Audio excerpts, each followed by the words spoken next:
Ha revolucionado la manera en la que trabajamos, jugamos, viajamos y nos comunicamos. Afecta cada parte de nuestras vidas. Ya ha conseguido ayudar a ganar guerras, resolver problemas aparentemente irresolubles y nos ha lanzado al espacio. La era de los ordenadores no ha hecho más que empezar. Estamos todavía en la edad de piedra. A medida en que vayamos avanzando en el siglo, no habrá una distinción clara entre la inteligencia humana y la inteligencia de la máquina. La mayor parte de la gente hoy en día sabe qué es un ordenador personal e incluso algo sobre su manejo. En esencia existen dispositivos de entrada, como un ratón o un teclado, el cerebro de la máquina, es decir, la CPU o unidad central de procesamiento, y dispositivos de salida como el monitor o la impresora. Por dentro, el ordenador realiza su magia haciendo millones de pequeños cálculos por segundo. Básicamente sus circuitos electrónicos solo tienen dos opciones. Pueden ser conectados y desconectados. En código binario, un 1 representa encendido. Un 0 representa apagado. Por lo tanto, un 1 en binario también significa verdadero y 0 significa falso. Mediante estos valores obtenemos la lógica binaria, lo que permite al ordenador computar.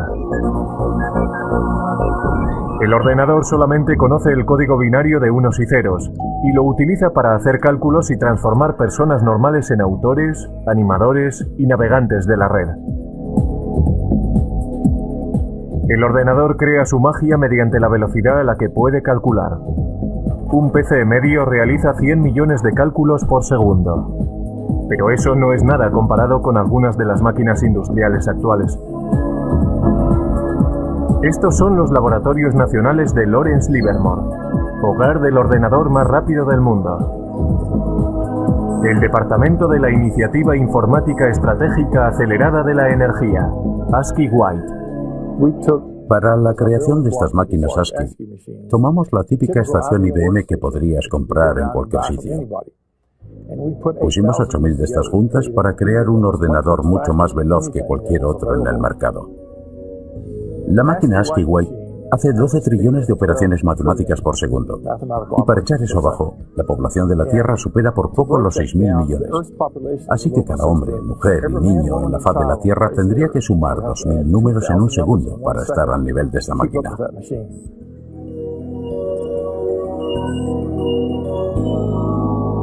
Como si fuera el guardián del silicio, el ASCII White está dedicado al servicio del país. Los laboratorios nacionales Lawrence Livermore son responsables de cerciorarse de la seguridad y la actuación de las armas nucleares de la nación. En 1992, el presidente George Bush prohibió las pruebas nucleares bajo tierra. Eso hace que sea muy difícil calcular el arsenal nuclear. Ahora los laboratorios han decidido emplear superordenadores para hacer las simulaciones y determinar la integridad de las armas que van cogiendo tiempo. Si se piensa en un arma nuclear y todos sus componentes, se empieza a comprender qué difícil es el proceso. Tenemos que ser capaces de simular cada una de las partes, la física que tiene lugar dentro de ellas. Estos simulacros son tan complicados que incluso a un ritmo de 12 trillones de cálculos por segundo llevarían semanas completar una prueba. El ordenador también tiene el poder de modelar moléculas. Esto ayuda a los científicos a diseñar experimentos antes de ir al laboratorio y entender cómo podrán ser los resultados. La manera más efectiva de obtener información del ordenador a la mente humana es mediante muestras visuales. Un enorme número de vídeos expositores de alta resolución convierte el infinito número de unos y ceros del ordenador en un increíble tapiz pixelado. Necesitamos ver el contexto, ser capaces de entender cómo encaja todo y después utilizamos esta simulación en una escala muy fina, en un bloque, un elemento para nuestras simulaciones más grandes que cubren un mayor volumen de espacio o un sistema mucho más grande. Sin estas paredes no seríamos capaces de entender este simulacro. Paradójicamente, mientras la tecnología va haciéndose más pequeña, los superordenadores como el White siguen ocupando todavía un gran espacio y una atención especial. Bien, estamos en la habitación eléctrica, que en realidad está al otro lado de la pared de la habitación del ordenador. Un ordenador de este tamaño necesita mucho material de apoyo. El ordenador ahora requiere aproximadamente 1,3 megavatios, eso es más o menos unas 1.300 ohms. Requiere manipuladores de aire y refrigeradores. 3 refrigeradores de 675 toneladas impiden que el White se sobrecaliente haciendo circular agua fría a través de tuberías bajo el suelo. La máquina representa el esfuerzo coordinado de cientos de brillantes cerebros. Pero con la máquina ASCII podemos rastrear su origen hasta un hombre que no estaba demasiado preocupado por la seguridad nacional, pero tenía un gran interés en el ganado. Charles Babbage fue un científico británico que inventó el salvaganado para evitar que los trenes de vapor descarrilaran chocando contra bovinos desconcertados. También se le considera por muchos el padre del ordenador. Babbage fue un científico extraordinario. Quiero decir que fue fantástico. Se adelantó 100 años a su tiempo. No se puede decir de muchas personas, pero sí se puede decir sobre Babbage. A comienzos del siglo XIX, concibió la idea de ordenadores mecánicos, es decir, ordenadores que iban a hacer más que calcular, que iban a poder guardar información, almacenar números y volver sobre ellos cuando lo necesitaran, e iba a poder imprimir las respuestas que ofrecía.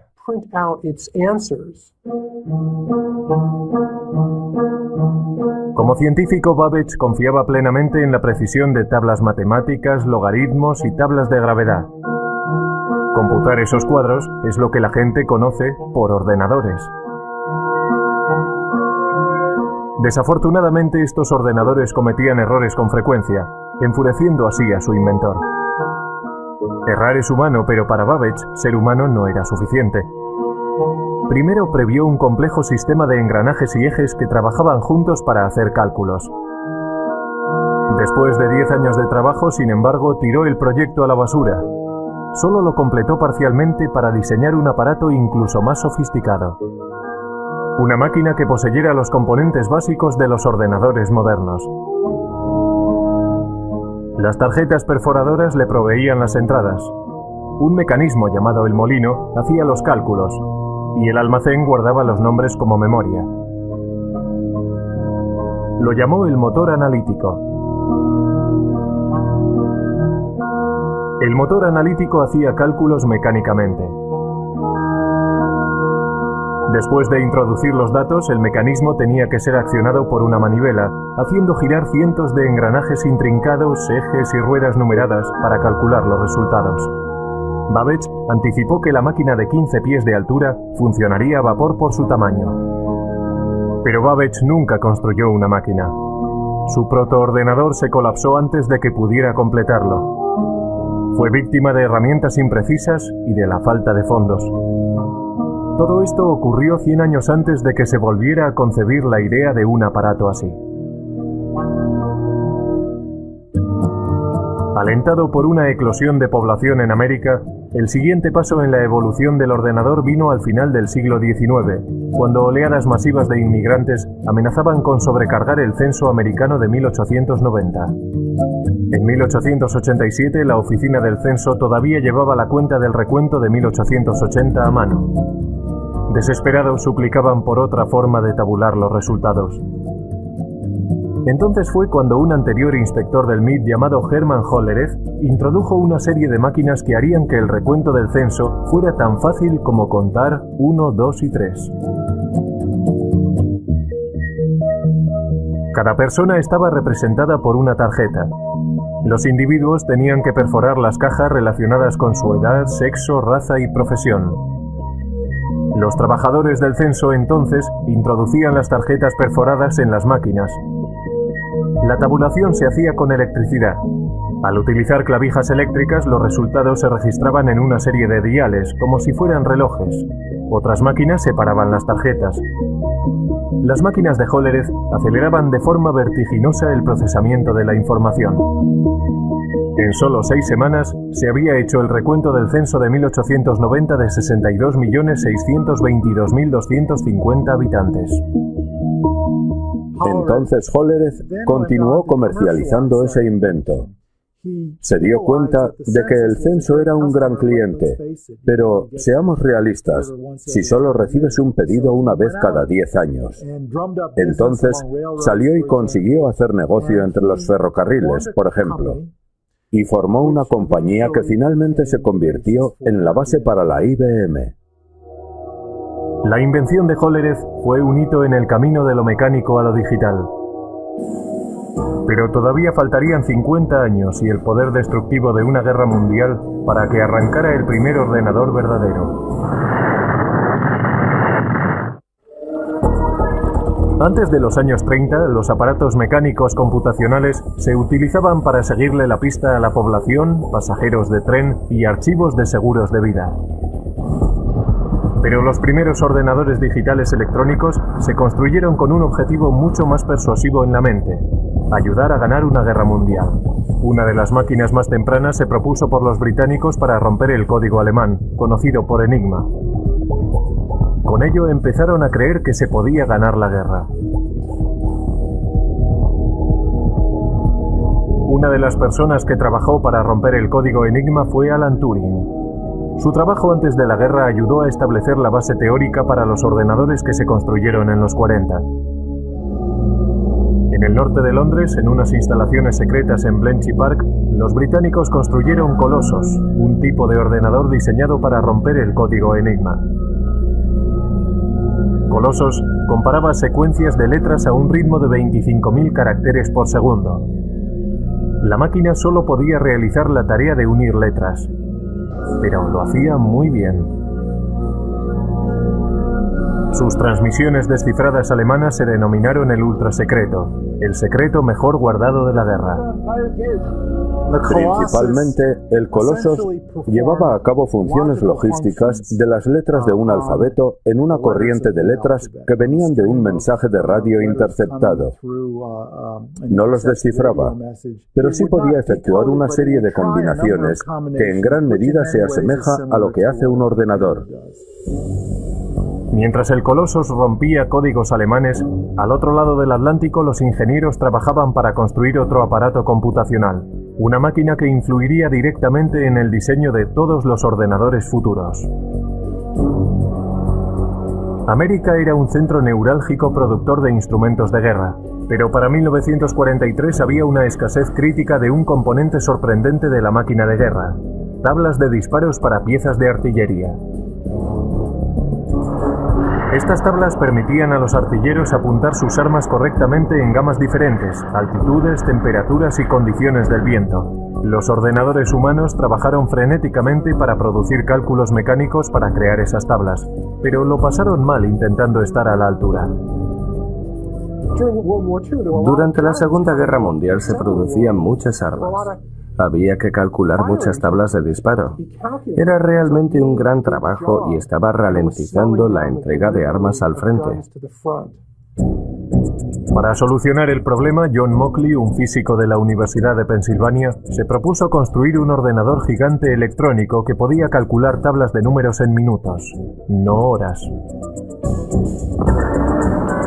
El ejército, desesperado por un aparato que les ayudara a ganar la guerra, de mala gana se centró en el coste propuesto de $500,000. Mauchly y un brillante estudiante de ingeniería eléctrica, Presper Eckert, empezaron a construir ENIAC, el integrador numérico, electrónico y ordenador. Mucho más grande que el Colossus, nunca se había concebido nada parecido a ENIAC. Casi con 100 pies de largo y 30 toneladas, contenía 70.000 resistencias, 10.000 condensadores, 6.000 interruptores y 18.000 tubos de vacío delicados.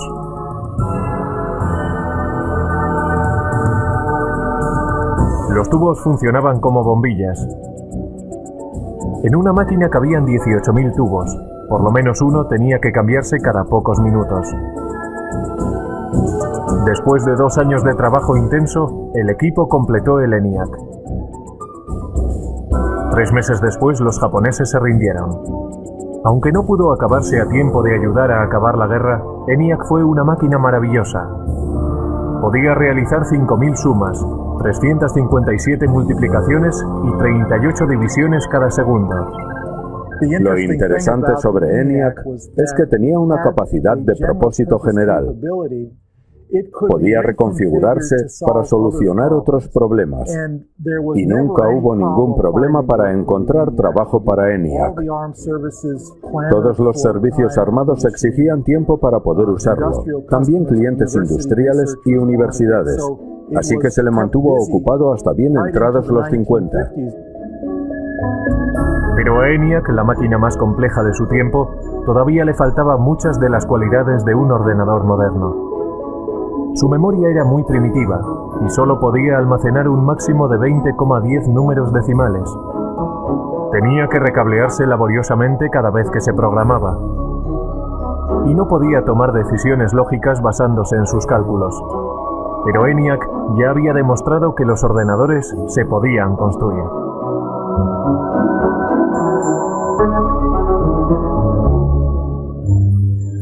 Justo antes del final de la Segunda Guerra Mundial, John von Neumann, un consejero de Ecker y Mockley en el proyecto ENIAC, escribió un ensayo que iba a influir de forma definitiva en el siguiente paso del diseño de ordenadores. Von Neumann poseía una memoria fotográfica y era uno de los científicos principales enrolados en el proyecto Manhattan. El artículo de von Neumann delineaba la estructura de un ordenador moderno. El diseño comprendía una unidad de procesamiento y una unidad de control, memoria, entrada y salida, pero lo más importante en la evolución de los ordenadores tendría su capacidad de programación internamente en su memoria. Internamente contenía programas para darle al ordenador su potencia y versatilidad, porque un programa interno puede modificar lo que hace, basándose en los datos o los resultados de las computaciones. El trabajo de von Neumann proponía una máquina que realmente poseyera una capacidad general de propósito. En su trabajo describió los atributos del ordenador, cómo tenía que organizarse de forma lógica. Esto es, necesitaba tener un procesador central donde los cálculos se pudieran llevar a cabo. Necesitaba una memoria donde los datos de programación pudieran ser almacenados. Y necesitaba tener una unidad de salida y una unidad de entrada de algún tipo. Trazó el plan lógico, el mapa para un ordenador, y señaló la dirección que había que tomar para el futuro. La idea para almacenar programas internamente era la última llave para desarrollar el verdadero ordenador con un propósito general. Pero si fue o no la idea de von Neumann es algo que se ha debatido con vehemencia recientemente. Ecker y Mockley, que habían trabajado con von Neumann, dijeron que habían formulado programas internos como parte rutinaria de su trabajo al construir ENIAC. Sin embargo, Ecker y Mockley no fueron incluidos como autores en el artículo y se sintieron traicionados.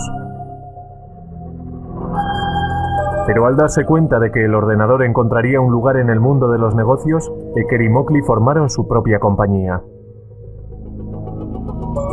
Empezaron a trabajar en una máquina que llamaron UNIVAC, Ordenador Universal Automático. A diferencia de sus predecesores, UNIVAC era una máquina amable, diseñada para solucionar problemas científicos o militares. Podía diseñarse para satisfacer varios propósitos. El UNIVAC también constituía el primer ordenador en poder fabricarse en masa y venderse comercialmente. La máquina podía ser programada para toda una serie de tareas de procesamiento de datos como nóminas, inventarios y facturación. Unidades de cinta compactas y magnéticas almacenaban datos y los resultados se imprimían automáticamente. Todavía muy poca gente entendía qué grado de utilidad tendría un ordenador.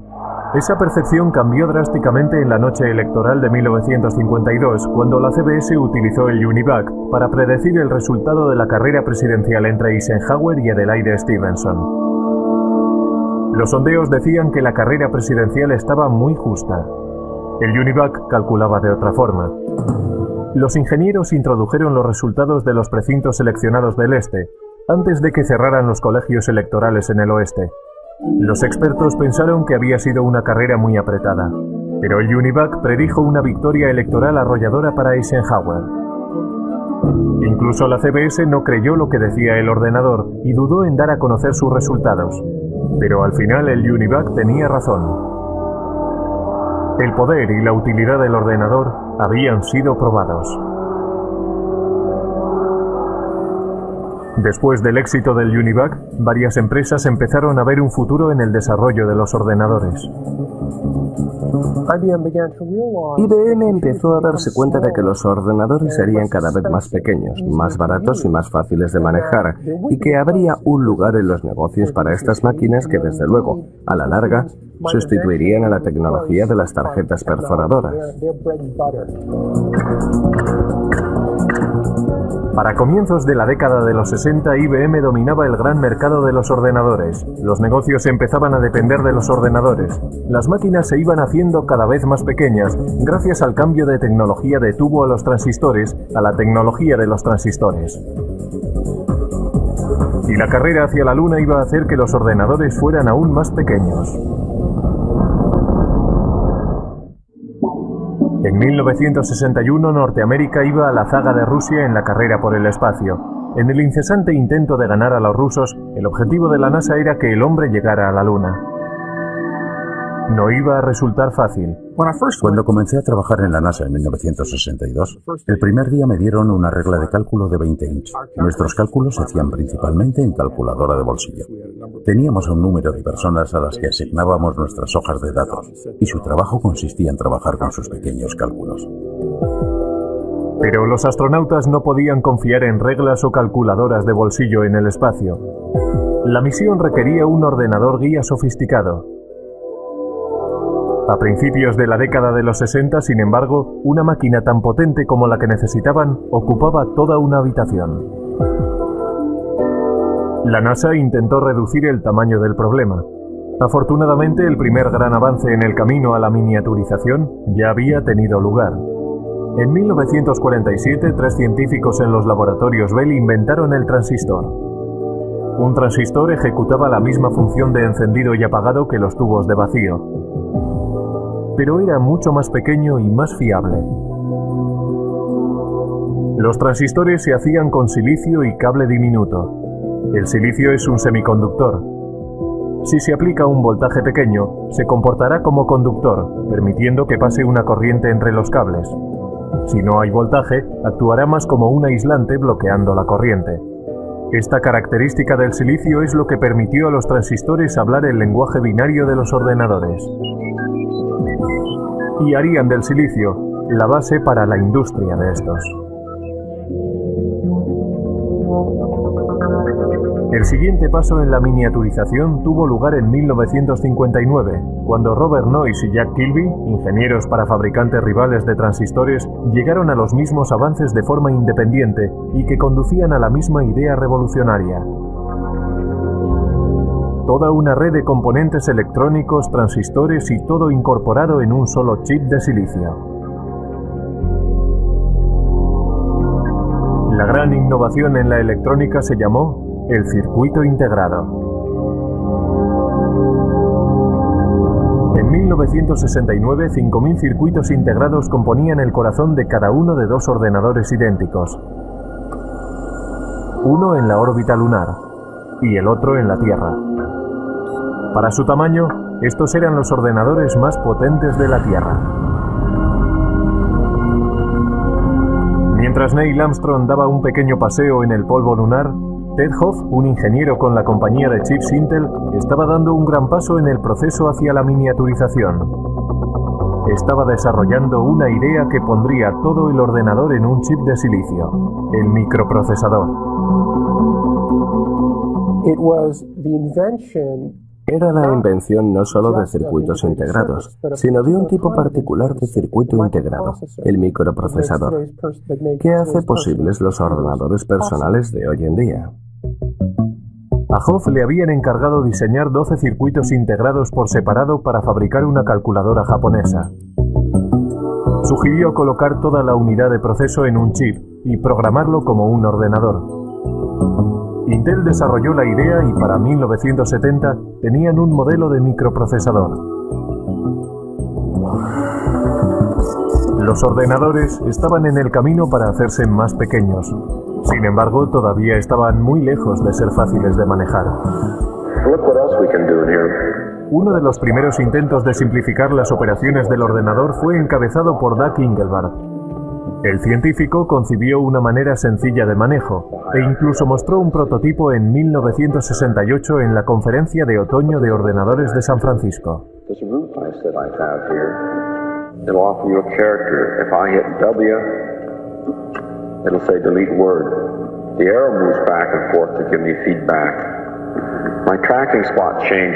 Soldando un teclado y un aparato para señalar que llamó ratón, Engelbart trabajaba con un ordenador a 30 millas de distancia, unido por microondas, y demostró que se podía procesar palabras en un hipertexto. Muchos en aquella audiencia se fueron a casa realmente inspirados, pero solo un grupo iba a completar la visión de Engelbart. Ese grupo estaba a muy poca distancia, en Xerox PARC. Xerox creyó que el futuro podía estar en los ordenadores y comenzó a construir una máquina de fácil manejo. En 1973, Xerox introdujo el Alto, que incorporaba muchas de las innovaciones en ordenadores personales que hoy en día damos por supuestas. El Alto tenía un ratón, una interfaz gráfica, estaba construido de forma interconectada e imprimía en una impresora láser. Debería haber revolucionado la industria, pero a $18.000 cada máquina, el Alto no estaba diseñado para particulares. Los ordenadores todavía eran máquinas élite, propiedad del gobierno o de grandes empresas y universidades. En el pasado, los grandes ordenadores centrales procesaban nóminas, guardaban el rastro de archivos, seguían la pista y hacían cálculos científicos. Si una facultad tenía la suficiente suerte como para acceder a un ordenador, los estudiantes y los profesores compartían tiempo en ellos. Pero el mercado del chip estaba creciendo, la velocidad de procesamiento crecía y los precios bajaban. La revolución estaba al alcance de la mano, y la carga no sería liderada por una gran empresa, sino por un grupo de aficionados e ingenieros librepensadores. Dos de aquellos revolucionarios fueron Steve Jobs y Steven Wozniak. A mediados de los 70, empezaron a fabricar un ordenador pequeño en un garaje de Palo Alto. Lo llamaron el Apple I. Steve Jobs era un estudiante de universidad que había abandonado los estudios, pero era diferente. Era muy inteligente, muy avispado. También era extremadamente ambicioso. Pero quizás más importante que eso, conocía a otro Steve Wozniak, que era un brillante ingeniero de hardware. Al ir abaratándose los chips, algunos nada caros, empezaron a aparecer kits de ordenadores de automontaje. Uno de estos primeros kits apareció en la cubierta de Popular Electronics en 1975. Se llamaba el Altair. El Altair se planteó como el primer kit de mini ordenador para rivalizar con modelos comerciales. Muchas personas se interesaron en él a $400 cada kit. Estos primeros ordenadores, anteriores a los primeros Apple, eran en realidad para técnicos e ingenieros informáticos que tenían conocimiento de cómo conectar cables y conectar otros dispositivos y hacerlos trabajar. Así que pensé, compraré unos cuantos chips, un microprocesador y diseñaré mi propio ordenador. No fue que quisiera burlarme del mundo, era solo que quería hacer de este ordenador algo más personal que los interruptores que tienen posiciones arriba y abajo para introducir extraños números binarios. Steve Jobs vendió su Volkswagen y Steven Wozniak vendió su calculadora HP para financiar su empresa. En 1977 introdujeron el Apple II, un ordenador atractivo, independiente y un teclado. Con la adición de un monitor y un drive para un disquete, el aspecto de un ordenador personal empezaba a cobrar forma. El Apple II se estandarizó con 4 kilobytes de memoria y a un precio base de $1.200. Era mucho más barato que las máquinas industriales anteriores. El Apple II ayudó a convertir al PC en un aparato de fácil manejo. El comprador no tenía que pasar tiempo soldando las partes meticulosamente. La persona podía inmediatamente empezar a programar el ordenador o comprar software desarrollado por florecientes compañías de software.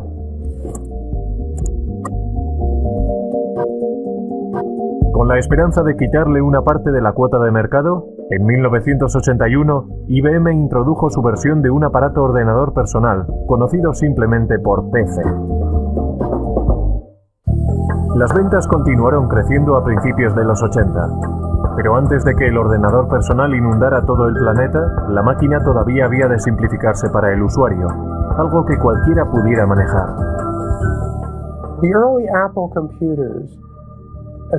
Los primeros ordenadores Apple, igual que los tempranos ordenadores personales, no tenían interfaces gráficas, no tenían ratones. Tenían lo que se conoce como una interfaz con línea de comandos. Esto es, uno tecleaba las instrucciones en el ordenador y las instrucciones aparecían como texto en la pantalla. Inspirados por el trabajo llevado a cabo en Xerox PARC, Apple tomó muchas de las mejores características de los ordenadores de Palo Alto, como la interfaz gráfica y el ratón, los mejoró y fabricó una máquina al alcance del bolsillo. Apple introdujo el ordenador Macintosh en 1984. Lo que hizo que el Macintosh fuera un ordenador fácil de usar era su sistema operativo y sus aplicaciones, conocido como software. El software es la lista de instrucciones que le dicen al ordenador lo que tiene que hacer, si tiene que comportarse como un tratamiento de textos o como una hoja de cálculo. Cada vez más, el software dominaba los avances que se hacían en la informática. Y Bill Gates, el joven presidente de una compañía de software llamada Microsoft, estaba allí para capitalizarse en el mercado creciente. Finalmente se convertiría en un gran nombre conocido, apostando por su visión en un vasto imperio de software y convirtiéndose en el hombre más rico del mundo. De vuelta a 1981, IBM decidió utilizar el sistema operativo de Microsoft, conocido como PC-2. Mientras iban surgiendo los primeros clones de IBM en el mercado, Microsoft era libre para vender el sistema MS-2 para también rivalizar con las compañías de ordenadores. IBM no intentó aferrarse al software y al hardware y tenerlos en dos compañías diferentes. Era genial para Microsoft. Todo el mundo podía venir y construir un ordenador Intel y Microsoft tenía el sistema operativo. Así que lo que pasó fue que entrabas en una tienda en aquellos días y marca tras marca todos los ordenadores ya eran compatibles y de pronto veías un Macintosh. La imitación es la forma más sincera del halago, pero Apple no se sintió halagada cuando Microsoft introdujo su plataforma Windows para PC. Windows imitaba, algunos dicen que robó, la interfaz gráfica, descargó menús y todo lo que Apple había popularizado. Existe la idea de que Bill Gates vino a Apple y copió el aspecto gráfico y el uso que después condujeron a Windows, porque cualquiera, una vez visto, no hay que verlo durante mucho tiempo. Bueno, ya sabes, este es el futuro. Y una vez cruzas la puerta, ya no hay vuelta atrás. La verdadera historia es que nosotros necesitábamos software y Gates tenía una empresa, Microsoft, que escribía software. Así que tuvimos que enseñarle un ordenador y darle copias para que lo escribiera. No había otra manera. Y no lo llamaría robar exactamente. Es como ser un oportunista y buscar en los lugares apropiados y negociar la manera como lo quieres. Incluso cuando otro lo inventó primero, es difícil llamarlo robar. Las ventas se dispararon en los 80. De 500.000 máquinas al año en 1981 a 7 millones para el final de la década. Máquinas fáciles de manejar y software más sofisticado que nunca excitó la imaginación general. Pero la revolución estaba muy lejos de haber acabado. Internet estaba destinado a alterar enormemente la vida de las personas. Pronto, todo el planeta estaría atrapado en una red de la que no se puede escapar. Lo siguiente, ver cómo tu casa queda conectada. La televisión, la tostadora, la cafetera y el microondas. En la década de los 90 las ventas de ordenadores se dispararon, llevadas por la red. Yo diría que Internet es más importante que los ordenadores personales, aunque necesitas un ordenador personal para utilizar Internet.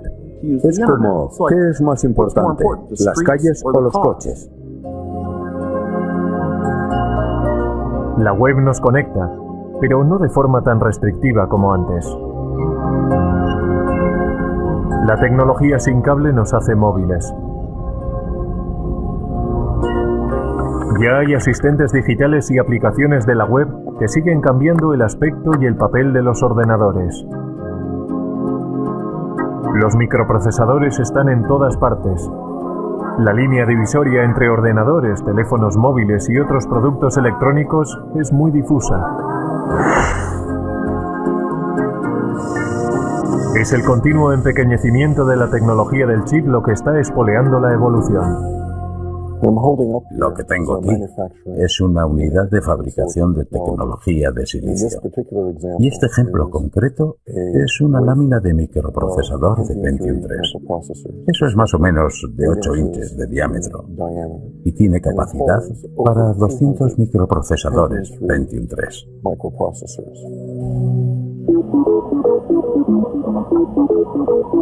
Cada microprocesador puede contener tantos como 100 millones de diminutos transistores.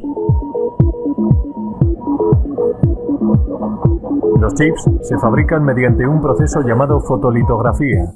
Los fabricantes de chips empiezan por ponerle a una lámina de silicio una capa de un material fotosensible. Los científicos entonces hacen una plantilla del diseño que quieren mediante el grabado en un metal fino con un rayo de electrón. Los rayos ultravioleta brillan a través de la plantilla y bajo el chip fotosensible, causando una reacción química y creando el sistema de circuitos. Un chip se fabrica colocando capa tras capa. Estos chips, que son básicamente microordenadores, están encontrando su lugar en aparatos inteligentes.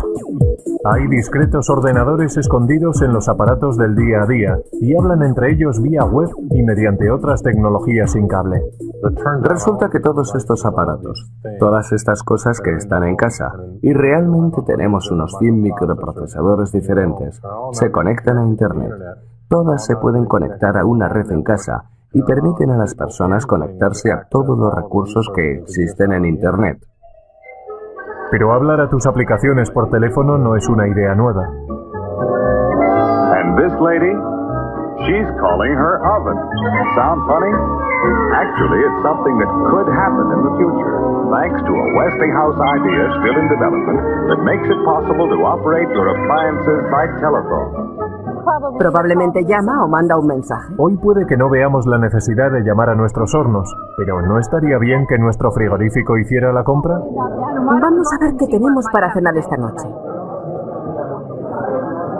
Traigo una lista de la compra. Estos son productos que ya sé que necesito.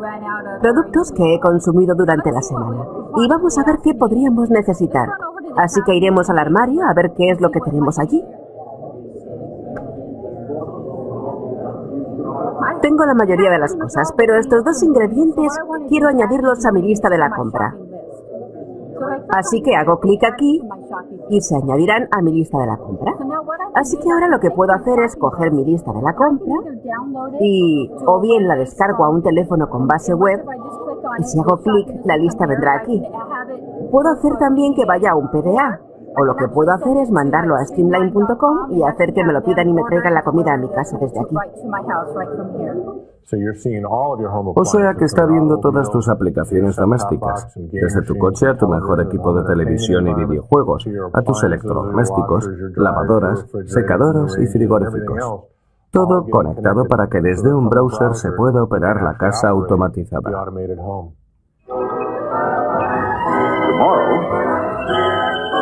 The Westinghouse telephone control may allow you to feed your pets, open or close your windows, operate any of the appliances in your home, even if you're miles and miles and miles away. Si estás fuera de casa y viene alguien y toca la puerta cuando está conectada, alertará a mi teléfono. Entonces estoy fuera y desde mi teléfono puedo hacer varias cosas. Puedo llamar a mi casa, hablar con la persona, puedo descargar la imagen de quién es, puedo ver si es uno de mis hijos que se ha olvidado la llave, puedo ir más allá con mi teléfono porque puedo controlar la puerta y dejarles pasar.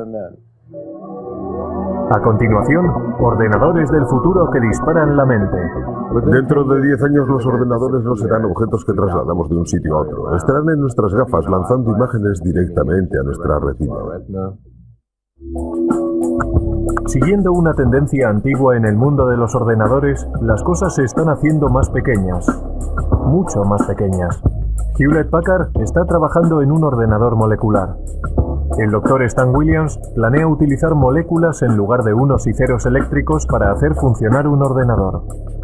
Por supuesto que un interruptor es algo que puedes encender y apagar, así que si piensas en una pared de interruptores, la gente habla del mecanismo de apretar un botón que se llama flip-flop de conmutación. La manera en que las moléculas se modifican es simplemente mediante el cambio de forma. Cuando tienen una forma están encendidas, cuando tienen otra forma están apagadas.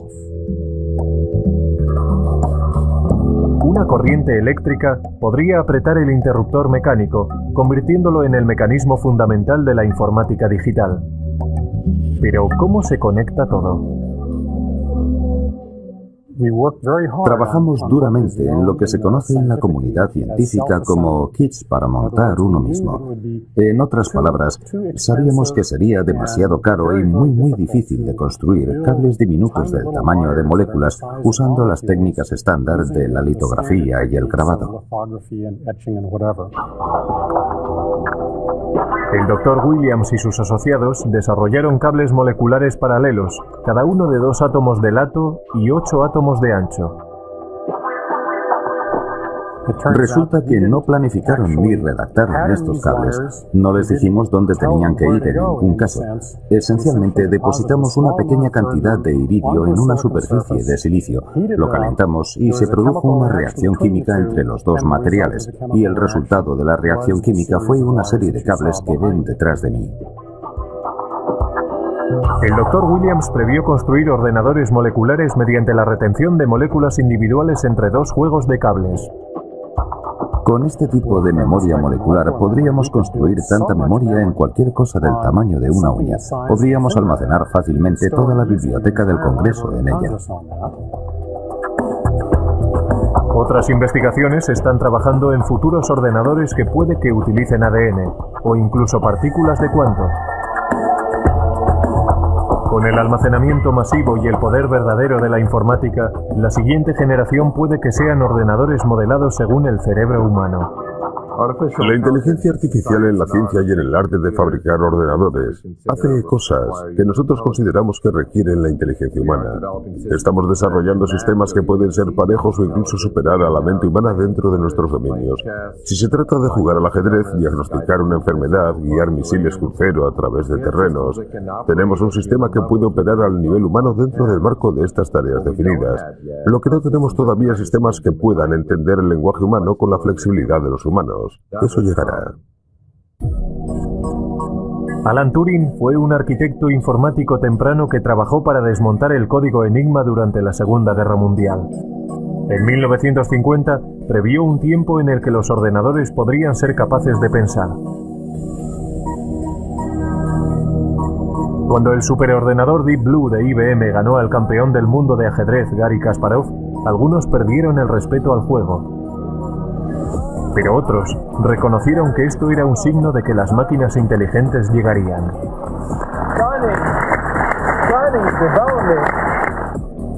La electrónica molecular podría incluso borrar la línea entre el hombre y la máquina. Tendremos ordenadores muy pequeños y muy potentes que podrán viajar a través de nuestro sistema venoso. Tendrán el tamaño de las células de la sangre y se comunicarán sin cable con nuestras neuronas. Así que seremos capaces de agrandar nuestra capacidad de pensar, velocidad de pensamiento, aumentar la memoria humana, incrementar nuestras habilidades cognitivas y modelos de reconocimiento mediante la combinatoria de nuestra inteligencia biológica con estas nuevas formas de inteligencia no biológica. Los ordenadores capaces de pensamiento cognitivo alegran a unos y atemorizan a otros. Lo veo como algo derivado de la inteligencia humana. En muchos casos serán copias de la inteligencia humana y encarnarán nuestros valores. Quizá por eso estamos preocupados, porque sabemos que la naturaleza humana en sí misma es dual. Tenemos una parte muy creativa y también una muy destructiva, y la tecnología está multiplicando eso. La tecnología es un arma de doble filo, capaz de producir tanta destrucción masiva como abundancia sin precedentes. Pero mirando al pasado, puede que la sociedad sepa cómo dirigir el ordenador del futuro.